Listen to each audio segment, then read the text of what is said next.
Hello my dear friends, ఎలా ఉన్నారు? Welcome back to our YouTube channel PNG financial adviser. Thank you so much అండి. నేను రెగ్యులర్గా videos చేయకపోయినా కానీ మీ సపోర్ట్ అయితే ఎప్పట్లాగే ఉంది. So thank you for each and every one. So చాలామంది చాలా క్వశ్చన్స్ అడుగుతూ ఉన్నారు.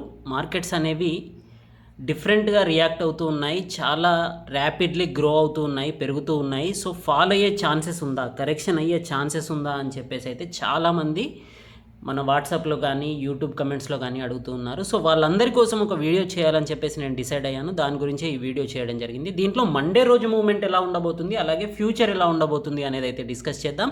అంతేకాకుండా మన పాస్ట్ పోర్ట్ఫోలియోస్ యొక్క పర్ఫార్మెన్స్ గురించి యూట్యూబ్లో ఈరోజు అయితే ఒక పిక్చర్ అయితే పోస్ట్ చేయడం జరిగింది. సో దాన్ని కూడా చూద్దాం. అంతేకాకుండా మన టెలిగ్రామ్ ఛానల్లో కానీ యూట్యూబ్ కమ్యూనిటీ ట్యాబ్లో కానీ థర్డ్ వీక్ ఆగస్ట్ యొక్క పర్ఫార్మెన్స్ రివ్యూను కూడా దీంట్లో చూపించబోతున్నాను. సో ఓవరాల్గా మార్కెట్స్ అనేవి అయితే చాలా మంచి ర్యాలీ చూపించాయి. ఫ్రైడే రోజు చూసుకున్నట్టయితే ఆల్మోస్ట్ 923 పాయింట్స్ ర్యాలీ అనేది బ్యాంక్ నిఫ్టీలో కనిపించింది. సో మీరు లాస్ట్ టైం మీరు చూసినట్టయితే కనుక బ్యాంకింగ్ సెక్టార్లో ఏ స్టాక్స్లో ఇన్వెస్ట్ చేయవచ్చు అని చెప్పేసి అయితే ఒక 4 స్టాక్స్ గురించి నేను డిస్కస్ చేయడం జరిగింది. Indus India bank, RBL bank, IDFC first bank, federal bank. So ఈ 4 బ్యాంక్స్ గురించిన వీడియో అయితే సెపరేట్గా చేయడం జరిగింది. అప్పుడు ఆ వీడియోలో అయితే ఎక్స్ప్లెయిన్ చేయడం జరిగింది. నిఫ్టీ పెరిగినంత ర్యాపిడ్లీ బ్యాంక్ నిఫ్టీ అనేది పెరగడం లేదు, బికాజ్ ఆఫ్ ద డౌట్స్ అనమాట. మన బ్యాంకింగ్ సెక్టార్పై ఉన్న డౌట్స్, మోరటోరియం పీరియడ్ కానీ, అలాగే నాన్ పర్ఫార్మింగ్ అసెట్స్ యొక్క ఇష్యూస్ కానీ, వీటన్నింటి వల్ల బ్యాంక్ నిఫ్టీలో కానీ ఎటువంటి ర్యాలీ అనేది కనిపించలేదు. ఇంకా ఇప్పటికీ అందులో గ్యాప్ అనేది అయితే ఉంది నిఫ్టీతో కంపేర్ చేసుకున్నట్టయితే. సో అందువల్లే మనకి లాస్ట్ ఫ్రైడే రోజు అయితే మనకి అమెరికాలోని ఫెడరల్ రిజర్వ్స్ యొక్క న్యూస్ వచ్చిన వెంటనే దాని ద్వారా ఫెడరల్ రిజర్వ్స్ యొక్క ఇంట్రెస్ట్ రేట్ అనేది ఏం చేంజ్ చేయట్లేదు. వాళ్ళ ఇన్ఫ్లేషన్ రేటు పెరిగినా సరే, అంటే రోజువారీ ఖర్చులు పెరిగినా సరే వాళ్ళు ఎటువంటి చేంజెస్ అయితే తీసుకోము, ఎటువంటి భయపడాల్సిన అవసరం లేదు అని చెప్పేసి అయితే వాళ్ళు అమెరికా ఫెడరల్ రిజర్వ్స్ బ్యాంక్, మనకు ఆర్బీఐ ఎలాగా ఉంటుందో అమెరికాలో ఫెడ్ బ్యాంక్ ఉంటుంది కదా. సో వాళ్ళు తీసుకున్న డిసిషన్ ద్వారా మన బ్యాంకింగ్ సెక్టార్లో అయితే పాజిటివ్ మూమెంటం వచ్చింది. రీజన్ ఏంటి అంటే కనుక అక్కడ ఎఫ్ఐఐస్, ఎఫ్పిఐస్ యొక్క ఇంట్రెస్ట్ రేట్స్ అనేవి తక్కువగా ఉండడం వల్ల ఆల్రెడీ వాళ్ళ సెక్టార్స్ అనేవి, ఇండైసెస్ అనేవి, అక్కడున్న అన్ని కంపెనీస్ అనేవి చాలా ర్యాపిడ్లీ గ్రో అయ్యాయి. కాబట్టి సో ఇంట్రెస్ట్ రేటు ఎక్కువగా ఉన్న కంట్రీస్ ఏవైతే ఉన్నాయో వాటిలో ఇంకా గ్రోత్ తక్కువగా ఉండి, ఇంకా గ్రోత్ ఆపర్చునిటీ ఎక్కువగా ఉన్న కంట్రీ ఏదైతే ఉందో అక్కడ ఎఫ్ఐఐస్, ఎఫ్పిఐస్ ఇన్వెస్ట్ చేస్తారనమాట. సో ఆ రకంగా మన కంట్రీ అనేది బెనిఫిట్ పొందబోతుంది. సో దానివల్ల ఎఫ్ఐఐస్ యొక్క, ఎఫ్పిఐ యొక్క ఫ్లో అనేది ఆగస్ట్ మంత్లో చూసుకున్నట్టయితే మనకి ర్యాపిడ్లీ పెరగడం కనిపించింది. లాస్ట్ ఓవరాల్గా till to the year, so జనవరి 2020 నుంచి ఇప్పటి వరకు ఆగస్ట్ వరకు చూసుకున్నట్టయితే మనకి హయ్యెస్ట్ ఇన్ఫ్లోస్ అనేవి ఎఫ్ఐఐస్, ఎఫ్పిఐస్ యొక్క ఇన్ఫ్లోస్ అనేవి ఆగస్ట్లో కనిపించాయి. వాటి యొక్క ఫుల్ డీటెయిల్స్ దీంట్లో చూద్దాం. సో మీరు కనుక మన ఛానల్ని సబ్స్క్రైబ్ చేయనట్టయితే సబ్స్క్రైబ్ చేయండి, అలాగే పక్కనే ఉన్న బెల్ ఐకాన్ ప్రెస్ చేయండి. సో జాయిన్ బటన్ యొక్క యూజేజ్ ఏంటి అని అడుగుతూ ఉన్నారు. సో జాయిన్ బటన్లో నేను ఎవ్రీడే 3 to 4 స్టాక్స్ని అయితే పొజిషనల్ ట్రేడర్స్ అండ్ ఇన్వెస్టర్స్ గురించి అయితే పోస్ట్ చేయడం జరుగుతుంది. దయచేసి ఇది మాత్రం ఇంట్రాడే గురించి కాదు. సో పొజిషనల్ ట్రేడర్స్కి ఎప్పుడైతే మనం బ్రేక్అవుట్ సిచ్యువేషన్స్లో ఉంటామో ఇమ్మీడియట్గా రియాక్ట్ అవ్వాల్సి ఉంటుంది. సో బ్రేక్అవుట్ ఆపర్చునిటీస్ ఉన్న స్టాక్స్ని సెలెక్ట్ చేసేసి దాంట్లో ఎవ్రీడే మార్నింగ్ మార్కెట్ ఓపెన్ అవ్వడానికంటే ముందైతే పోస్ట్ చేస్తూ ఉన్నాను. సో దాంట్లో చాలా వరకు మంచి పర్ఫార్మెన్స్ ఇచ్చినా కూడా కొన్ని ఈ మధ్యలో లాస్ట్ 2-3 డేస్ నుంచి మిడ్ అండ్ స్మాల్ క్యాప్లో కరెక్షన్ ఉంది కాబట్టి కొన్ని అండర్ పర్ఫార్మెన్స్ చేస్తున్నాయి. But don't get panic. So ఎందుకంటే మనం స్టాప్ లాస్ ఆల్రెడీ డిసైడ్ అయ్యి ఉన్నాం కాబట్టి ఆ స్టాప్ లాస్ వరకు వచ్చేంత వరకు మనం ఖచ్చితంగా వెయిట్ చేయాల్సి ఉంటుంది. స్టాప్ లాస్ని హిట్ అయిన తర్వాత మనం ఎగ్జిట్ అవ్వాల్సి ఉంటుంది. సో లిమిటెడ్ క్యాపిటల్ లాస్తో అన్లిమిటెడ్ అండ్ లిమిటెడ్ అనుకోండి 15 to 60% వరకు గెయిన్స్ ఇచ్చిన కంపెనీస్ కూడా ఉన్నాయి. చూద్దాం మనం. 15 to 20% వరకు మనకి 15 డేస్ నుంచి 2 monthsలో వస్తున్నాయి అంటే కనుక అది ఒక డీసెంట్ ఇన్కమ్ అని చెప్పేసి నేను అనుకుంటూ ఉంటాను. సో దాంట్లో పొజిషనల్ ట్రేడర్స్కి మనం అంతకంటే ఎక్కువగా ఎక్స్పెక్ట్ చేయాల్సిన అవసరం లేదు. ఒకవేళ మంచి ర్యాలీ కనుక తీసింది అంటే కనుక బాలాజీ అమైన్స్ కానీ, ఇన్సెక్టిసైడ్స్ కానీ, ఈక్లర్క్స్ సాఫ్ట్వేర్ కానీ, అలాగే ఈ మధ్యలో ప్రిన్స్ పైప్స్ కూడా మనకి లాస్ట్ వీక్ రికమెండేషన్స్ నుంచి చాలా మంచి పర్ఫార్మెన్స్ ఇస్తుంది. సో వాటిలో మంచి గ్రోత్ని ఎక్స్పెక్ట్ చేయవచ్చు. సో మనం పోర్ట్ఫోలియోస్ గురించి చేసిన వీడియోలో 10,000 పోర్ట్ఫోలియో అనేది జూలై 19th చేయడం జరిగింది. సో ఇప్పుడు ఆగస్టు 29 కాబట్టి ఆల్మోస్ట్ 40 డేస్లో ఇది 26% రిటర్న్స్ ఇచ్చింది. అదేవిధంగా మే 10th చేసిన portfolio good stocks with good profits, ఇవి ఐడియల్ పోర్ట్ఫోలియో అని చెప్పేసి 1,00,000 రూపీస్ పోర్ట్ఫోలియో గురించి చేయడం జరిగింది కదా. సో అది 51% రిటర్న్స్ ఇచ్చింది, ఆల్మోస్ట్ 52% రిటర్న్స్. మార్చ్లో చేసిన పోర్ట్ఫోలియో ఏదైతే ఉందో ఇది మాత్రం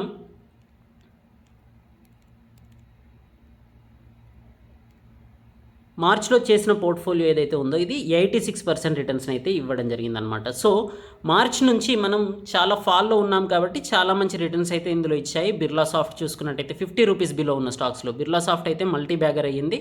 అలాగే చాలా స్టాక్స్ కూడా చాలా మంచి రిటర్న్స్ ఇచ్చాయి. అంతేకాకుండా పెన్నీ స్టాక్స్ గురించి కూడా వీడియో చేయడం జరిగింది. దాంట్లో కూడా ఎక్స్చేంజింగ్ అనే కంపెనీ కూడా చాలా మంచి మల్టీ బ్యాగర్ అయింది. టైమ్స్ టుడే అనే కంపెనీ. సో ఇలాంటి కంపెనీస్ అన్నీ చాలా మంచి పర్ఫార్మెన్స్ ఇచ్చాయి. సో ప్రజెంట్ ఉన్న సిచ్యువేషన్స్లో ప్రాఫిట్ బుక్ చేసుకోవచ్చా అని చెప్పేసి చాలామంది క్వశ్చన్స్ అడుగుతూ ఉన్నారు. సో ఇప్పుడున్న సిచ్యువేషన్స్లో మార్కెట్లో మీరు కనుక కాస్త ప్యానిక్గా ఉన్నట్టయితే ప్రాఫిట్స్ బుక్ చేసుకోండి, ఎందుకంటే మార్కెట్స్ అనేవి చాలా మంచి ర్యాలీ తీసాయి కాబట్టి. సో లాంగ్ టర్మ్ వ్యూ ఉన్నట్టయితే కనుక ఇప్పుడున్న సిచ్యువేషన్స్లో కూడా లిమిటెడ్ స్టాప్ లాస్తో, ఎందుకంటే ఆల్రెడీ హైయెస్ట్ ప్రైస్ ఏదైతే ఉందో దాన్ని మీరు నోట్ చేసుకోండి. అక్కడ నుంచి 5 to 10% ఫాల్ అయ్యిందంటే కనుక స్టాక్ని దాంట్లో నుంచి మీరు ఎగ్జిట్ అయిపోండి, ఎందుకంటే 10% కంటే ఎబో ఫాల్ అయిన తర్వాత మళ్ళీ రీగెయిన్ అవ్వడం అనేది కాస్త ఇంపాసిబుల్ అనమాట స్టాక్స్ గురించి. సో హైయెస్ట్ ప్రైస్లో మీరు ఆల్రెడీ ఉన్నట్టయితే కనుక ప్రాఫిట్స్లో ఉంటే కాస్త ప్రాఫిట్స్ బుక్ చేసుకోమని నేను సజెస్ట్ చేస్తూ ఉన్నాను. సో థర్డ్ వీక్ యొక్క పర్ఫార్మెన్స్ రిపోర్ట్ అండి ఇది. ఎవ్రీ వీక్ మీకైతే యూట్యూబ్లో ఆల్రెడీ మెంబర్స్ చూస్తూ ఉన్నారు, సో మన టెలిగ్రామ్ ఛానల్లో కూడా చూస్తున్నారు. థర్డ్ వీక్ది ఇంకా నేను యూట్యూబ్లో పోస్ట్ చేయలేదు, జస్ట్ ఇక్కడ మెన్షన్ చేస్తూ ఉన్నాను. ఈ వీడియో కంప్లీట్ అయిన తర్వాత నేను యూట్యూబ్లో కూడా పోస్ట్ చేయబోతున్నాను. Cholamandalam, Avanti feeds, Kajaria, Nocil, Balaji amines, tech Mahindra, century textiles, Cupid, eClerx, వీటన్నింటి గురించి ఆగస్ట్ ఫస్ట్ వీక్లో సెకండ్ వీక్లో రికమెండేషన్స్ ఇవ్వడం జరిగింది. వీటిలో హైయెస్ట్ వచ్చేసి ఈ క్లర్క్ సర్వీసెస్ అనేది 61% రిటర్న్స్ అనేది 11th ఆగస్టు నుంచి 28 ఆగస్టు వరకు, అంటే 17 డేస్లో రిటర్న్స్ ఇవ్వడం జరిగింది 61%. బాలాజీ అమైన్స్ అనేది సేమ్ 17 డేస్లో 58% రిటర్న్స్ ఇవ్వడం జరిగింది. లోయెస్ట్ చూసుకున్నట్టయితే మనకి 14% టెక్ మహీంద్రాలో తీసుకున్నాం. సో మిగతా అన్ని కూడా 16, 26, 19% రిటర్న్స్ అయితే ఇవ్వడం జరిగింది. సో ప్రజెంట్ ఆర్బిఎల్ బ్యాంక్ అనేది ఫస్ట్ టార్గెట్ హిట్ అయింది. సో మనకి థర్డ్ వీక్లో చూసుకున్నట్టయితే 17th ఆగస్ట్ నుంచి 21st ఆగస్ట్ వరకు చూసుకున్నట్టయితే 6 కంపెనీస్ ఆల్రెడీ ఫస్ట్ టార్గెట్ని హిట్ అయ్యాయి. కొన్ని కన్సాలిడేట్ అవుతూ ఉన్నాయి, ఫస్ట్ టార్గెట్ని హిట్ అయిన తర్వాత కూడా నెగటివ్గా ట్రేడ్ అవుతున్నాయి. డోంట్ గెట్ ప్యానిక్ అండి. మన స్టాప్ లాస్ అనేది మనకి మెయిన్ ఇంపార్టెంట్ అనమాట. స్టాప్ లాస్ దగ్గర సపోర్ట్ తీసుకునే ఛాన్సెస్ ఉంటుంది కాబట్టి స్టాప్ లాస్ అనేది మెన్షన్ చేయడం జరిగింది. సో ఆగస్ట్ థర్డ్ వీక్ నుంచి కూడా విత్ ఇన్ 1 వీక్లో టార్గెట్స్ హిట్ అయిన కంపెనీస్ 4 అండి. GMDC, insecticides, heritage foods, prince pipes. Heritage ఫుడ్స్లో 380 రూపీస్ టార్గెట్ ఇచ్చినప్పటికీ 379.95కి వెళ్ళింది. రిస్కీ బెట్ అని చెప్పాను కాబట్టి దాన్ని ఆగస్ట్ 19th రోజున ఇమీడియట్గా విత్ ఇన్ సెకండ్ డేలోనే 17% ప్రాఫిట్స్తో ఎగ్జిట్ అవ్వడం జరిగింది. సో ఒకవేళ మీరు కనుక దాన్ని హోల్డ్ చేస్తున్నట్టయితే స్టాప్ లాస్ని కన్సిడర్ చేయండి. సో మిగతా చూసుకున్నట్టయితే మనకి స్టాప్ లాస్ అయితే ఏది హిట్ అవ్వలేదు. జస్ట్ డిష్మాన్ కార్బోజన్ అనేది -7%లో ట్రేడ్ అవుతుంది. వీటన్నింటిలో చూసుకున్నట్టయితే హైయెస్ట్ నెగటివ్ అనేది డిష్మాన్ కార్బోజన్ అనేది మన ఎంట్రీ లెవెల్స్ కంటే బిలో ట్రేడ్ అవుతుంది. స్టిల్ మన స్టాప్ లాస్ని హిట్ అవ్వలేదు కాబట్టి దీంట్లో హోల్డింగ్స్ అనేవి కంటిన్యూ చేస్తూ ఉన్నాను. మిగతా కొన్ని కంపెనీస్ లాస్ట్ వీక్లో 4th వీక్లో చెప్పిన కంపెనీస్ కూడా కన్సాలిడేషన్ ఫేజ్లో నెగటివ్గా ట్రేడ్ అవుతున్నాయి. సో స్టాప్ లాస్ అనేది కంపల్సరీ. సో 5% కంటే ఎక్కువగా స్టాప్ లాస్ నేను ఇవ్వట్లేదు, ఎందుకంటే మన క్యాపిటల్ని కాపాడుకోవడం అనేది మెయిన్ థియరీ కాబట్టి. సో మిగతా అన్ని కంపెనీస్ చూసుకున్నట్టయితే చూడండి, క్యూపిడ్ గురించి కొంతమంది అడిగారు. క్యూపిడ్లో ఎంట్రీ లెవెల్ అనేది 248 అండి. 248 లెవెల్లో ఎంట్రీ లెవెల్స్ ఇచ్చాము. టార్గెట్స్ వచ్చేసి 280 తర్వాత ఆగస్ట్ 25th రోజున 26th రోజున 2 డేస్ ట్రేడ్ అయ్యింది. సో 25th తర్వాత 26th రోజున ప్రాఫిట్ బుకింగ్ అనేది కనిపించిన వెంటనే బుకింగ్స్ అనేవి స్టార్ట్ చేశాను. 292లో ఎగ్జిట్ అవ్వడం జరిగింది. సో 280 లెవెల్స్ కంటే ఎబో వెళ్ళింది, ఆల్రెడీ మన టార్గెట్ కంటే ఎబో వెళ్ళి 2 డేస్ అక్కడ సస్టైన్ అవ్వలేదు కాబట్టి, సెకండ్ డేట్ సస్టైన్ అవ్వలేదు కాబట్టి మనం ఎగ్జిట్ అయ్యామన్నమాట. సో మీరు టార్గెట్స్ అనేవి ఖచ్చితంగా అబ్జర్వ్ చేయండి, ఎందుకంటే మీ మనీ మీరు ఇన్వెస్ట్ చేశారు కాబట్టి మీరు ఖచ్చితంగా దాని గురించి కన్సిడర్ చేయాల్సి ఉంటుంది. ఎవ్రీ ప్రాఫిట్ బుకింగ్ని నేను యూట్యూబ్లో పోస్ట్ చేయలేకపోతున్నాను. ఈవెన్ టెలిగ్రామ్లో కూడా మ్యాక్సిమం పోస్ట్ చేస్తూ ఉన్నాను, టెలిగ్రామ్లో ప్రాఫిట్ బుకింగ్ ఏది తీసుకుంటున్నాను అనేది. కానీ రెగ్యులర్గా టైం ల్యాప్స్ వల్ల నేనైతే ప్రాఫిట్ బుకింగ్స్ గురించి అయితే పోస్ట్ చేయట్లేదు. నేను మాత్రం జీటీటీ ఆర్డర్ బుక్ చేస్తూ ఉన్నాను. సో వన్స్ టార్గెట్ హిట్ అయ్యింది అంటే కనుక మనం ఎగ్జిట్ అయిపోవాలన్నమాట. సో మీరు కూడా వాటిలో మూమెంట్ని అబ్జర్వ్ చేసేసి ఎగ్జిట్ అవ్వండి. దేంట్లో అయితే టార్గెట్ హిట్ అయిన తర్వాత కూడా ఫర్దర్గా న్యూ టార్గెట్స్ అనేది మెన్షన్ చేశాను. ప్రీవియస్ వీక్లో చూసుకున్నట్టయితే బాలాజీ అమైన్స్లో ఈ క్లర్క్స్లో న్యూ టార్గెట్స్ అనేది మెన్షన్ చేయడం జరిగింది. అందుకే 50% కంటే ఎబో గెయిన్స్ అనేవి మనకి 15 డేస్లో రావడం జరిగింది. ప్రజెంట్ చూసుకున్నట్టయితే 31% ప్రాఫిట్లో మనకి ప్రిన్స్ పైప్స్ అనేది ఉంది. మన ఎంట్రీ లెవెల్స్ నుంచి చూసుకున్నట్టయితే స్టిల్ న్యూ టార్గెట్స్ అనేది ఇక్కడ మెన్షన్ చేయడం జరిగింది. సో ఇది ఫర్దర్గా ఇంకా గ్రో అయ్యే ఛాన్సెస్ ఉంది. కాబట్టి వన్స్ మనకి టార్గెట్ అనేది 152 ఇచ్చాం కదా, సో 190 రూపీస్ టార్గెట్ ఇచ్చాం కదా, సో 197 దగ్గర ప్రజెంట్ ట్రేడ్ అవుతూ ఉంది. సో ఇది ఫాలో అవుతూ 190 లెవెల్స్కి వచ్చిందంటే కనుక మనం ఖచ్చితంగా ఎగ్జిట్ అవ్వాలి. మన టార్గెట్ అనేది మనకి కంపల్సరీ ఇంపార్టెంట్ అనమాట. సో స్టాప్ లాస్ అనేది మీరు ఒకవేళ కన్సల్టేషన్ ఫేజ్లో ఉన్న నెగటివ్లో ఉన్న స్టాక్స్ చూసుకున్నా కూడా స్టాప్ లాస్ అనేది మీరు దృష్టిలో ఉంచుకోండి. స్టాప్ లాస్ని హిట్ అయిన వెంటనే ఎగ్జిట్ అవ్వండి. Don't average it. అండ్ మీరు ఏ ట్రేడ్ తీసుకున్నా కూడా ప్రాఫిట్ అనేది ఎంత సాధారణమో లాస్ అనేది కూడా అంతే సాధారణం. కానీ ఎంత తక్కువ లాస్లో మనం ఎగ్జిట్ అవుతున్నాము అనేదే మనకి ఇంపార్టెంట్. సో మన స్టాప్ లాస్ని హిట్ అయిన వెంటనే మనం ఎగ్జిట్ అవ్వాలి. సో ప్రజెంట్ ఉన్న సిచ్యువేషన్స్లో మార్కెట్లు హై కన్సాలిడేషన్ ఫేజ్లో ఉండబోతున్నాయి. కాబట్టి కొన్ని రోజులు మనకి ఇక్కడ ఫ్లక్చువేషన్స్ అనేవి నెగటివ్ ట్రేడింగ్ అనేది కనిపించే అవకాశాలు ఉంది. సో స్టిల్ మన స్టాక్స్ అనేవి యాక్టివ్గా ఉన్న వాటిలో మీరు హోల్డింగ్స్ ఉన్నట్టయితే డోంట్ గెట్ ప్యానిక్, యాక్టివ్లో ఉండండి. ఒకవేళ స్టాప్ లాస్ కనుక హిట్ అయింది అంటే దాంట్లో నుంచి ఎగ్జిట్ అవ్వండి. సో మార్కెట్స్ చూసుకున్నట్టయితే మనకి సెన్సెక్స్ అనేది 0.9% 353 పాయింట్స్ పెరిగితే నిఫ్టీ 50 అనేది 88 పాయింట్స్ పెరిగింది. బ్యాంక్ నిఫ్టీ అనేది 923 పాయింట్స్ పెరిగింది. మిడ్ క్యాప్ చూసుకున్నట్టయితే కేవలం 99 పాయింట్స్ పెరగడం అనేది మనకి ఇక్కడ కనిపిస్తుంది. So mid cap and small క్యాప్లో చాలా వరకు ఆల్రెడీ మంచి ర్యాలీ తీసాయి కాబట్టి కాస్త స్టాక్స్లో ప్రాఫిట్ బుకింగ్ అనేది కనిపిస్తుంది. నిఫ్టీ 50 చూసుకున్నట్టయితే మనకి ఓపెనింగ్ ప్రైస్ వచ్చేసి 11,602 అండి. సో 11,600 లెవెల్స్ కంటే ఏబో సస్టైన్ కాలేక మధ్యాహ్నం అయితే ఆఫ్టర్నూన్ మళ్ళీ 11,600 కంటే బిలో వెళ్ళడానికి ట్రై చేసింది. కానీ 600 లెవెల్స్లో మంచి సపోర్ట్ అనేది అయితే హయ్యర్ వాల్యూమ్స్తో కనిపించింది. సో 686 వరకు వెళ్ళి 647 దగ్గర క్లోజ్ అవడం కనిపించింది. 11,600 అనే పాయింట్ మోస్ట్ ఇంపార్టెంట్. ఒకవేళ 11,600 కనుక బ్రేక్ అయితే మనం చార్ట్లో చూసుకున్నట్టయితే 11,540 దగ్గర మనకి నెక్స్ట్ సపోర్ట్ కనిపిస్తుంది. 514 కనుక బ్రేక్ అయితే మళ్ళీ మనకి ఫర్దర్ కరెక్షన్ అనేది హెవీగా వచ్చే ఛాన్సెస్ కనిపిస్తుంది. ప్రజెంట్ ఉన్న సిచ్యువేషన్స్లో మాత్రం నేను అంత హెవీ ఫాల్ని అయితే ఎక్స్పెక్ట్ చేయట్లేదు. ఒకవేళ మీరు నన్ను రాంగ్ అనుకున్నా సరే this is my assumption only. So fall అయితే మీరు తిట్టుకోవచ్చు. కాకపోతే నేను నాకున్న ఎక్స్పీరియన్స్తో గెస్ చేసేది ఏంటి అంటే కనుక చాలా మంచి షార్ప్ ర్యాలీ, బుల్లిష్ ర్యాలీ అనేది ఎక్కడైతే కనిపించిందో ఇక్కడ మంచి హయ్యర్ వాల్యూమ్స్తో హయ్యర్ ఇన్ఫ్లోస్తో మార్కెట్ అనేది పోతూ ఉంది. కాబట్టి ఇంతవరకు మనకు ఇండెక్స్లో చూసుకున్నట్టయితే రిలయన్స్, హెచ్డిఎఫ్సిలే ర్యాలీ తీసేవి. మిగతా కంపెనీస్ అన్నీ నెగిటివ్లో ఉన్నా కూడా రిలయన్స్ 2%, 3% ర్యాలీ తీస్తే ఇండెక్స్ అనేది హైయెస్ట్ గెయిన్స్లో కనిపించేది. ప్రజెంట్ ఫ్రైడే రోజు చూసుకున్నట్టయితే రిలయన్స్ కేవలం 0.2% పెరిగింది, హెచ్డిఎఫ్సి కేవలం 0.2% పెరిగింది. మరి బ్యాంక్ నిఫ్టీ చూసుకున్నట్టయితే 3% కంటే ఏబో ర్యాలీ తీసింది. నిఫ్టీ చూసుకున్నట్టయితే 0.76% ర్యాలీ తీసింది. సో కారణం ఏంటి అంటే ఇప్పుడు మిడ్ అండ్ స్మాల్ క్యాప్ అంటే సేమ్ ఇండైసెస్లో ఉన్న మిగతా ఈ ర్యాలీలో పార్టిసిపేట్ అవ్వని కంపెనీస్, ఎల్ఐసి హౌసింగ్ ఫైనాన్స్ చూడండి, ఆర్బీఎల్ చూడండి, మేబీ కమింగ్ డేస్లో ఎస్బీఐ చూడండి. ఎస్బీఐ 200 లెవెల్స్ని బ్రేక్ చేస్తే చాలా మంచి ర్యాలీ ఉంటుంది అనుకున్నాం. సో 200 లెవెల్స్ని బ్రేక్ చేసింది, 224 వరకు వెళ్ళింది. సో కమింగ్ డేస్లో ఇప్పుడు ఈ ర్యాలీలో పార్టిసిపేట్ చేయని కంపెనీస్ అన్నీ మళ్ళీ మంచి గ్రోత్ చూపించే అవకాశాలు అయితే కనిపిస్తూ ఉన్నాయి. సో ప్రజెంట్ ఉన్న సిచ్యువేషన్స్లో ప్యానిక్కి గురవ్వాల్సిన అవసరం లేదు అనేది అయితే నా ఒపీనియన్. మేబీ నేను రాంగ్ అవ్వచ్చు. That is I have all the rights to get wrong because I'm not a God. So Nifty bank చూసుకున్నట్టయితే 923 పాయింట్స్ గెయిన్ అయ్యింది. 24,611 వరకు వెళ్ళి 24,523 దగ్గర క్లోజ్ అయింది. 24,500 పాయింట్స్ని బ్రేక్ చేయడం అనేది it is not a joke. So 24,500 పాయింట్స్ని బ్రేక్ చేసింది కాబట్టి 24,500 లెవెల్స్ అనేవి మనకి కమింగ్ డేస్లో ఇంపార్టెంట్ అనమాట. మేబీ మండే రోజు చూసుకున్నట్టయితే గ్యాప్ అప్లో ఓపెన్ అయ్యి మళ్ళీ మనకి ప్రాఫిట్ బుకింగ్ అనేది కనిపించే ఛాన్సెస్ ఉంది. ఎందుకంటే ఇంత హైయెస్ట్ ర్యాలీ తర్వాత వీక్ ఇన్వెస్టర్స్ ఎవరైతే ఉంటారో వాళ్ళు కాస్త ప్రాఫిట్ బుకింగ్ చేస్తూ ఉంటారు. స్ట్రాంగ్ ఇన్వెస్టర్స్ ఎవరైతే హైయెస్ట్ వాల్యూమ్స్తో బై చేశారో వాళ్ళకి వాటి యొక్క ఫండమెంటల్స్ తెలుసు, వాటి యొక్క టార్గెట్ లెవెల్స్ తెలుసు. కాబట్టి ఎటువంటి ఎగ్జిట్ ప్లాన్స్ అనేవి వాళ్ళు ఇప్పుడే ప్రిపేర్ చేయరు. వాళ్ళ ఎగ్జిట్ ప్లాన్ అనేది వాళ్ళ ప్రైస్ని బట్టి ఉంటుంది. వీక్ ఇన్వెస్టర్స్ ఎవరైతే పొజిషనల్ ట్రేడర్స్ మనలాగా ఇప్పుడు 10,000 పెట్టేసి 10% ర్యాలీ ఇచ్చింది కదా, సో ఎగ్జిట్ అయిద్దాం అనుకుంటారు కదా, సో మనలాంటి వాళ్ళు ఎగ్జిట్ అయిపోతూ ఉంటారనమాట. సో ఎవరైతే మేజర్ ఇన్వెస్టర్స్ ఉంటారో వాళ్ళు మాత్రం ఇప్పుడప్పుడే ఎగ్జిట్ అయ్యే ఛాన్సెస్ అయితే కనిపించట్లేదు.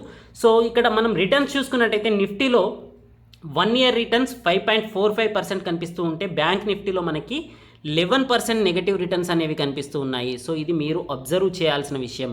5% ర్యాలీ అనేది మనకి 1 ఇయర్ ప్రైస్తో చూసుకున్నట్టయితే నిఫ్టీలో కనిపించింది. 11,647 వరకు వెళ్ళింది. సో మనకి హయ్యెస్ట్ ప్రైస్ ఏంటండి జనవరిలో 12,500 లెవెల్స్. సో 12,500 లెవెల్స్ నుంచి చూసుకున్నట్టయితే కేవలం నిఫ్టీ అనేది 900 పాయింట్స్ బిలో ట్రేడ్ అవుతూ ఉంది. కానీ బ్యాంక్ నిఫ్టీ చూసుకున్నట్టయితే 32,000 లెవెల్స్కి వెళ్ళింది. సో బ్యాంక్ నిఫ్టీ అనేది ప్రజెంట్ చూసుకున్నా కూడా 24,000 లెవెల్స్లో ట్రేడ్ అవుతుంది. సో బ్యాంక్ నిఫ్టీలో గ్యాప్ చూసుకున్నట్టయితే మనకి 7,000 పాయింట్స్ గ్యాప్ అనేది కనిపిస్తూ ఉంది. సో మీకు దీన్ని బట్టి అర్థం చేసుకోవచ్చు బ్యాంక్ నిఫ్టీలో ఇంకా గ్రోత్ అనేది బ్యాలెన్స్ ఉంది. బ్యాంక్ నిఫ్టీలో మంచి ఫండమెంటల్లీ స్ట్రాంగ్ ఉన్న స్టాక్స్ని సెలెక్ట్ చేసుకొని ఇప్పుడున్న సిచ్యువేషన్స్లో కూడా ఇన్వెస్ట్ చేయవచ్చు. సో బ్యాంక్ నిఫ్టీ అనేది 200 డే మూవింగ్ యావరేజ్ ఏదైతే 25,149 ఉందో ఇక్కడ మనకి కాస్త రెసిస్టెన్స్ చూసే అవకాశాలు కనిపిస్తూ ఉన్నాయి. 25,149ని నెక్స్ట్ వీక్లో టచ్ అవ్వచ్చు. ఎందుకంటే ఆల్రెడీ 24,600 వరకు వెళ్ళింది కాబట్టి 600 పాయింట్స్ లెవెల్స్లో మనకి 200 డే మూవింగ్ యావరేజ్ వస్తూ ఉంది. సో అక్కడ రెసిస్టెన్స్ని కనుక ఫేస్ చేసినట్టయితే మళ్ళీ ఫర్దర్ కరెక్షన్ అనేది ఉండే ఛాన్సెస్ కనిపిస్తూ ఉంది. సో బ్యాంక్ నిఫ్టీలో మనకి మెయిన్ ఇంపార్టెంట్ లెవెల్ అనేది 24,500 లెవెల్స్. వన్స్ బ్రేక్ అయ్యింది అంటే 24,000 లెవెల్స్. 24,000 లెవెల్స్ని ఇప్పుడప్పుడే బ్రేక్ చేసే ఛాన్సెస్ అయితే కనిపించట్లేదు. సో నెక్స్ట్ వీక్ గురించి మీరు ఆప్షన్ సెల్లర్స్ అయితే కనుక 24,000 కంటే బిలో ఉన్న పుట్స్ని 25,000 లెవెల్స్ కంటే ఎబో ఉన్న 25,500 కంటే ఎబో ఉన్న కాల్స్ని సేల్ చేయవచ్చు. సో సెక్టార్ వైజ్గా చూసుకున్నట్టయితే PSU bank and private banking, financial services, media, financial services ఇవన్నీ పాజిటివ్గా ట్రేడ్ అయితే, నెగిటివ్గా ట్రేడ్ అయిన సెక్టార్లు చూసుకున్నట్టయితే auto sector, metal, consumption, FMCG, energy sector అనేవి కాస్త నెగిటివ్గా, ఇవన్నీ కూడా 0.16 నుంచి 0.87% వరకు నెగిటివ్గా ట్రేడ్ అవ్వడం కనిపించింది. పాజిటివ్గా చూసినట్టయితే 1.7% నుంచి 4.8%. నిఫ్టీ పిఎస్యు బ్యాంకింగ్ సెక్టార్ చూడండి 4.8% ర్యాలీ. దీంట్లో మేజర్ ఇంపాక్ట్ అనేది ఎస్బీఐ బ్యాంక్దే కనిపించింది. ఎస్బీఐ బ్యాంక్ 200 లెవెల్స్ని బ్రేక్ చేయడం అనేది it's not a joke. Last దాదాపుగా 7-8 మంత్స్ నుంచి నేను దీనిపైన జోక్ చేస్తూ ఉన్నాను. ఐటీసీ అండ్ ఎస్బీఐ 200 లెవెల్స్ని బ్రేక్ అవడం అనేది ఇప్పుడప్పుడే కనిపించట్లేదు అనేది. సో ఐటీసీ అనేది అయితే ఇంకా బ్రేక్ చేయలేదు, కానీ ఎస్బీఐ అనేది అయితే it proved me wrong. So ఇది 200 లెవెల్స్ని బ్రేక్ చేసింది, విచ్ ఈస్ వెరీ పాజిటివ్. కాకపోతే నేను ఇప్పటికీ పబ్లిక్ సెక్టర్ బ్యాంక్స్ పైన పాజిటివ్ ఒపీనియన్తో అయితే నేను ఇన్వెస్ట్మెంట్ చేయాలనుకుంటే మాత్రం ప్రైవేట్ సెక్టార్లో నుంచి మంచి బ్యాంక్స్ని సెలెక్ట్ చేస్తాను, కానీ పబ్లిక్ సెక్టర్ బ్యాంక్స్లో నుంచి కాస్త దూరంగా ఉంటాను. So it is up to you. If you have holdings in SBI bank there is a good growth అండి. సో 200 లెవెల్స్ని బ్రేక్ అయింది కాబట్టి మంచి గ్రోత్ అనేది కనిపించే అవకాశాలు అయితే ఎస్బీఐలో ఉందన్నమాట. సో బ్యాంకింగ్ సెక్టార్లో మనకి నిఫ్టీ 50లో హై పర్ఫార్మెన్స్ ఇచ్చిన కంపెనీస్ చూసుకున్నట్టయితే టాప్ గెయినర్స్ వచ్చేసి ఇండస్ ఇండియా బ్యాంక్ అనేది 9.87%, ఆల్మోస్ట్ 10% ర్యాలీ తీసింది. యాక్సిస్ బ్యాంక్ అనేది 7% ర్యాలీ తీసింది. యూపీఎల్ అనేది 4.5%, ఐసిఐసిఐ బ్యాంక్ అనేది 4.4% ర్యాలీ తీసింది. సో నిఫ్టీ 50లో చూసినట్టయితే 3 ఆఫ్ దెమ్ ఆర్ బ్యాంక్స్ అండి. సో బ్యాంకులే నిఫ్టీని కూడా కాస్త నిలబెట్టాయన్నమాట. సో నెగటివ్గా టాప్ లూజర్స్ చూసుకున్నట్టయితే JSW steel, hero motor Corp, power grid corporation, doctor Reddy labs అనేవి 1.4% నుంచి 2.97% వరకు నెగటివ్గా ట్రేడ్ అవ్వడం కనిపిస్తుంది. సో మెటల్ సెక్టర్లో మనకి జేఎస్డబ్ల్యూ స్టీల్ వల్ల కాస్త నెగటివ్నెస్ అనేది కనిపించింది. సో హీరో మోటార్ కార్ప్ అనేది ఆటో సెక్టార్లో కూడా నెగటివ్నెస్ ఉంది కాబట్టి హీరో మోటార్ కార్ప్ కూడా కాస్త ఫాల్ అనేది కనిపించింది. సో ఓవరాల్గా చూసుకున్నట్టయితే Indus India bank 9% rally, SBI 4% rally. SBI అనేది చూడండి 224 లెవెల్స్లో ట్రేడ్ అవుతుంది. ఇండస్ ఇండియా బ్యాంక్ అనేది 665కి వెళ్ళిన తర్వాత కాస్త కొంతమంది అడుగుతూ ఉన్నారు, సార్ ఇక్కడ ప్రాఫిట్ బుక్ చేసుకోవచ్చా అనేది. ఐఎమ్ ఎక్స్పెక్టింగ్ 700 లెవెల్స్ సూన్ అండి. సో 700 లెవెల్స్ పైన వెళ్ళిన తర్వాత మళ్ళీ న్యూ టార్గెట్స్ గురించి ఆలోచిద్దాం. ప్రజెంట్ అయితే 700 లెవెల్స్ వెళ్ళే ఛాన్సెస్ కనిపిస్తుంది. ఎస్బీఐలో కూడా కమింగ్ డేస్లో maybe with in 1 month 250 levels కూడా వెళ్ళే ఛాన్సెస్ అయితే కనిపిస్తుంది. 250 లెవెల్స్లో దీంట్లో కాస్త రెసిస్టెన్స్ అనేది కనిపించే అవకాశాలు అయితే ఉందన్నమాట. So state bank of India నేను దాదాపుగా జూన్ 10th రోజున చేసిన వీడియోలో చెప్పడం జరిగింది 184 లెవెల్స్లో ఉన్నప్పుడు. సో 200 లెవెల్స్ అనేది మేజర్ రెసిస్టెన్స్ పాయింట్ అనేది. సో మేజర్ రెసిస్టెన్స్ పాయింట్ని ఇది బ్రేక్ చేసింది కాబట్టి ఎస్బీఐ బ్యాంక్ అనేది పాజిటివ్గా ట్రేడ్ అయ్యే ఛాన్సెస్ అయితే మనకు కనిపిస్తుంది. ఎఫ్ఐఐ డిఐఐ డేటా చూసుకున్నట్టయితే 1004 crores ఎఫ్ఐఐస్ బై చేస్తే డిఐఎస్ వచ్చేసి 543 crores సేల్ చేయడం జరిగింది. ఆప్షన్స్లో బోత్ సైడ్స్ బయింగ్ అనేది కనిపించింది, అలాగే ఫ్యూచర్స్లో సెల్లింగ్ అనేది 807 crores కనిపించింది. ఇండియా విఐఎక్స్ చూసుకున్నట్టయితే 18.35 దగ్గర కనిపిస్తుంది, 2.9% ఫాల్ అవడం కనిపిస్తుంది. సో దీని యొక్క ఇంపాక్ట్ ఏముంటుంది అనేది నేను మీకు గ్రాఫ్లో మన చార్ట్లో చూపిస్తాను. ఇండియా విఐఎక్స్ అనేది 25 to 30% కూడా మనం చూడడం జరిగింది, 30 పాయింట్స్ కూడా మనం చూడడం జరిగింది. ప్రజెంట్ 18 ఉంది కదా, సో దీనివల్ల దీన్ని మనం ఎందుకు కన్సిడర్ చేయాలి అనేది మనం చార్ట్లో చూద్దామండి. సో ఇండియా విఐఎక్స్ అనేది ఓవరాల్గా మంత్లీ డాటా చూసుకున్నట్టయితే, సో ఆగస్ట్ డాటా చూసుకున్నట్టయితే మనకి 19,145 crores నెట్ బయ్యర్స్గా క్యాష్ సెగ్మెంట్లో ఎఫ్ఐఎస్ ఉంటే 11,727 crores డిఐఎస్ నెట్ సెల్లర్స్గా ఉన్నారు. సో డిఐఎస్ ఎందుకు సేల్ చేస్తున్నారు అని మీరంటే, మార్కెట్స్ అనేవి పడే సిచ్యువేషన్స్లో మార్కెట్స్ని ఆదుకునే వాళ్ళు డిఐఎస్ అనమాట. ఎఫ్ఐఎస్కి మార్కెట్స్ గురించి ఎటువంటి భయం ఉండదు, వాళ్ళకి ఏంటంటే ప్రాఫిట్స్ని బుక్ చేసుకొని వెళ్ళిపోతూ ఉంటారు. కానీ డిఐఎస్ అలా కాదు. డిఐఎస్ యూజ్ చేసే ఫండ్స్ ఎవరివండి? మ్యూచువల్ ఫండ్స్ నుంచి వచ్చే ఫండ్స్. సో డిఐఎస్ అనేవారు ఎక్కువగా పబ్లిక్ యొక్క ఫేత్ని పడిపోకుండా కాపాడడానికే ప్రయత్నం చేస్తూ ఉంటారు. సో డిఐఎస్ అనేవాళ్ళు ఇప్పుడు మార్కెట్స్ అనేవి రేజ్లో ఉన్నప్పుడు సేల్ చేసి క్యాష్ ఆన్ హ్యాండ్స్లో ఉన్నారు అంటే కనుక మార్కెట్స్ని ఇంకా హెవీగా పడిపోనిచ్చే అవకాశం అయితే కనిపించట్లేదు. సో మీరు మార్చ్లో చూసుకున్నా కూడా ఎఫ్ఐఎస్ సేల్ చేస్తూ వెళ్ళినా కూడా డిఐఎస్ బై చేశారు అక్కడ. సో ఎందుకంటే ఇండెక్సెస్ను పడనివ్వకుండా డిఐఎస్ అనేవారైతే 100% వాళ్ళు ట్రై చేస్తూ ఉంటారు, ఎందుకంటే మ్యూచువల్ ఫండ్స్ పైన ఒపీనియన్స్ అనేవి నెగిటివ్గా మారకూడదు అని. సో మంత్లీ డేటా చూసుకున్నట్టయితే మనకి జనవరి నుంచి జూలై వరకు చూడండి, జనవరి, ఫిబ్రవరి, మార్చ్, ఏప్రిల్లో హైయెస్ట్ సెల్లింగ్ అనేది ఎఫ్ఐఎస్ సైడ్ కనిపించింది. మేలో చూసుకున్నట్టయితే 13,914 crores అనేది హైయెస్ట్ బయ్యింగ్ అనేది ఎఫ్ఐఎస్ సైడ్ కనిపించింది. సో మనకి ఆగస్ట్లో చూసుకున్నట్టయితే దాన్ని బ్రేక్ చేస్తూ 19,145 crores అనేది మనకి ఎఫ్ఐఎస్ యొక్క బయ్యింగ్ అనేది కనిపిస్తూ ఉంది. సో ఓవరాల్గా చూసుకున్నట్టయితే లాస్ట్ 8 monthsలో ఇది హైయెస్ట్ బయ్యింగ్ అనేది ఎఫ్ఐఎస్ ద్వారా కనిపించింది.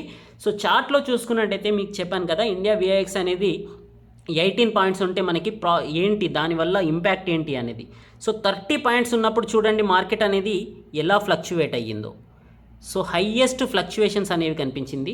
సో వన్స్ 20 కంటే బిలో విఐఎక్స్ వచ్చిన తర్వాత చూడండి ఇక్కడ హైయెస్ట్ ఫ్లక్చువేషన్ అనేది లేదు, మార్కెట్ అనేది సింగిల్ మోడ్లో అప్పర్ సైడ్ వెళ్తూ కనిపిస్తూ ఉంది. సో ఇది ఇండియా విఐఎక్స్ యొక్క ఇంపాక్ట్ అనమాట. ఇండియా విఐఎక్స్ అనేది 20 కంటే ఎబో వెళ్ళినప్పుడు మనం కాస్త జాగ్రత్త పడాల్సిన అవసరం ఉంటుంది, హైయెస్ట్ ఫాల్ అనేది ఉండే ఛాన్సెస్ ఉంటుంది. సో ఇండియా విఐఎక్స్ అనేది పెరుగుతుంది అంటే కనుక మీరు కాస్త జాగ్రత్తగా ఉండండి. అది ఎందుకంటే పెరిగే అవకాశాలు కూడా ఉండొచ్చు, పడే అవకాశాలు కూడా ఉండవచ్చు. కానీ ఇప్పుడు మార్కెట్స్ ఆల్రెడీ హైయెస్ట్ పీక్ స్టేజ్లో ఉన్నాయి కాబట్టి విఐఎక్స్ పెరుగుతూ ఉంది అంటే కనుక ఫాల్ అయ్యే ఛాన్సెస్ ఎక్కువగా ఉంటుంది. కానీ ఫ్రైడే రోజు చూసుకున్నా కూడా ఇండియా విఐఎక్స్ అనేది 2.9% నెగటివ్గా ఫాలో అవడం అయితే కనిపించింది. సో విచ్ ఈజ్ పాజిటివ్ అనమాట. సో నా ఒపీనియన్ ప్రకారం అయితే ఎఫ్ఐఐ డాటా చూసుకున్న, గ్లోబల్ వైజ్గా మార్కెట్స్ చూసుకున్న, మన విఐఎక్స్ ఇండియా విఐఎక్స్ చూసుకున్న, ఇండియన్ ఎకానమీలో వచ్చే రెవల్యూషనరీ స్టెప్స్ చూసుకున్నా కూడా మన ఇండెక్స్ అనేది 12,000 పాయింట్స్ని టచ్ అయ్యేంత వరకు అయితే వెనక్కి తిరిగే ఛాన్సెస్ అయితే కనిపించట్లేదు. కాకపోతే ప్రజెంట్ ఉన్న సిచ్యువేషన్స్లో మేబీ 300 to 400 పాయింట్స్ వరకు కన్సాలిడేషన్ ఫేజ్లో కొంతవరకు ఉండవచ్చు. సో 11,540 లెవెల్స్ అనేది మోస్ట్ ఇంపార్టెంట్ అనమాట. సో 11,540 లెవెల్స్ని బ్రేక్ చేస్తే కనుక మనకి ఫర్దర్గా కరెక్షన్ ఉండే ఛాన్సెస్ ఉండే అవకాశం అయితే కనిపిస్తూ ఉంది. సో మనం ఇక్కడ చూసుకున్నట్టయితే దీంట్లో మూమెంట్ చూడండి, ఏదైతే హైయెస్ట్ వాలిటాలిటీ నుంచి కాస్త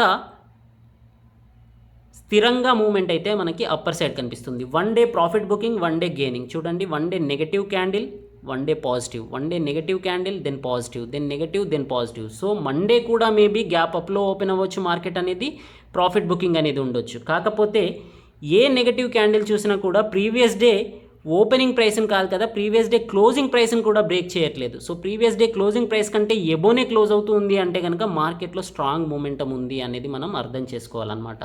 సో నిఫ్టీలో చూసుకున్నట్టయితే మనకి సపోర్ట్ అండ్ రెసిస్టెన్స్ లెవెల్ చెప్పుకున్నట్టయితే 11,541 పాయింట్స్ అనేది మేజర్ సపోర్ట్ అనమాట. నియరెస్ట్ సపోర్ట్ వచ్చేసి 11,600 అండి. 11,600 అనేది సైకలాజికల్ సపోర్ట్ పాయింట్. వన్స్ దీన్ని బ్రేక్ చేస్తే 540 లెవెల్స్లో నెక్స్ట్ సపోర్ట్ తీసుకునే ఛాన్సెస్ కనిపిస్తుంది. అప్పర్ సైడ్ చూసుకున్నట్టయితే 680 లెవెల్స్ అనేది నియరెస్ట్ రెసిస్టెన్స్ లెవెల్ కనిపిస్తుంది. వన్స్ 680ని బ్రేక్ చేస్తే కనుక మనం 750 లెవెల్స్ని కూడా కమింగ్ వీక్లో చూసే ఛాన్సెస్ ఉంది. సో మండే రోజు మూమెంట్ ఎలా ఉండబోతుంది? మండే రోజు చూసుకున్నట్టయితే మనకి 650 నుంచి 680 మధ్యలో గ్యాప్ అప్లో ఓపెన్ అయ్యి 650 నుంచి 680 మధ్యలో ఓపెన్ అయ్యి 600 లెవెల్ సైడ్ వెళ్ళే ఛాన్సెస్ అయితే కనిపిస్తుంది. సో ఫర్దర్గా నెగిటివ్ సైడ్ వచ్చే ఛాన్సెస్ అయితే కనిపిస్తుంది. కానీ 600 లెవెల్స్ అనేది మనకి సపోర్ట్గా ఉండే ఛాన్సెస్ కనిపిస్తుంది. ఓవరాల్గా ఒకవేళ పాజిటివ్ మూమెంటం కనిపిస్తే కనుక 700 లెవెల్స్ని కూడా మనం మండే రోజు ఎక్స్పెక్ట్ చేయవచ్చు. సో నేను ఎక్స్పెక్ట్ చేస్తుంది ఏంటి అంటే కనుక gap up and then profit booking అనుకుంటూ ఉన్నాను. సో 600 లెవెల్స్లో సపోర్ట్ తీసుకోలేకపోతే కనుక 540 లెవెల్స్లో నెక్స్ట్ సపోర్ట్ నిఫ్టీ తీసుకునే ఛాన్సెస్ అయితే కనిపిస్తుంది. సో బ్యాంక్ నిఫ్టీలో చూసుకున్నట్టయితే బ్యాంక్ నిఫ్టీలో స్టిల్ గ్రోత్ అనేది ఎందుకు ఉంది అన్నానంటే చూడండి, మీరు ఇక్కడ ఈ రెడ్ లైన్ చూసినట్టయితే 32,000 నుంచి ప్రజెంట్ మనం 24,500 లెవెల్స్లో ఉన్నాం. Almost 7,500 points.